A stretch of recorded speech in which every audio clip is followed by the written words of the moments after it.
বিসমিল্লাহির রহমানির রহিম। আসসালামু আলাইকুম। বাংলাদেশকে মুক্তিযুদ্ধের সময় বাংলাদেশকে বিভিন্ন দেশ স্বীকৃতি প্রদান করেছিল। আমরা এই সেগমেন্ট থেকে আজকে জানার চেষ্টা করব, আপনারা মন দিয়ে দেখতে থাকুন। প্রথম দেশ হিসেবে বাংলাদেশের স্বীকৃতি প্রদান করে কোন দেশ?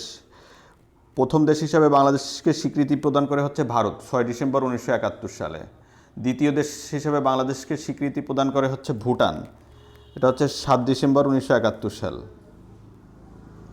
দেখুন, 16 ডিসেম্বরের আগেই ভুটান, ভারত বাংলাদেশকে স্বীকৃতি প্রদান করেছিল। বাংলাদেশকে স্বীকৃতি প্রদান করে প্রথম ইউরোপীয় এবং সমাজতান্ত্রিক দেশ হচ্ছে পূর্ব জার্মানি। এটা হচ্ছে মুক্তিযুদ্ধের পরে 11 জানুয়ারি 1972 সাল। বাংলাদেশকে স্বীকৃতি প্রদানকারী প্রথম আরব দেশ কোনটি? প্রথম আরব দেশ হচ্ছে ইরাক। ইরাক হচ্ছে 8 জুলাই 1972 সালে বাংলাদেশকে স্বীকৃতি প্রদান করেছিল। বাংলাদেশকে স্বীকৃতি প্রদান করে প্রথম আমেরিকান দেশ হচ্ছে বার্বাডোস। 20 জানুয়ারি 1972 সালে বার্বাডোস বাংলাদেশকে স্বীকৃতি প্রদান করেছিল। বাংলাদেশকে স্বীকৃতি প্রদান করে প্রথম এশীয় মুসলিম দেশ হচ্ছে ইন্দোনেশিয়া ও মালয়েশিয়া। এটা হচ্ছে 25 ফেব্রুয়ারি 1972। বাংলাদেশকে স্বীকৃতি প্রদানকারী প্রথম আফ্রিকান দেশ হলো সেনেগাল। 1 ফেব্রুয়ারি 1972 সালে তারা বাংলাদেশকে স্বীকৃতি প্রদান করে।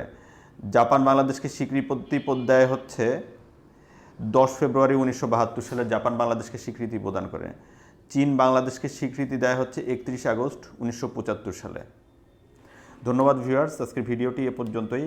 ভিডিওগুলি ভালো লেগে থাকলে আমার চ্যানেলটি সাবস্ক্রাইব করুন। ভালো থাকবেন সবাই।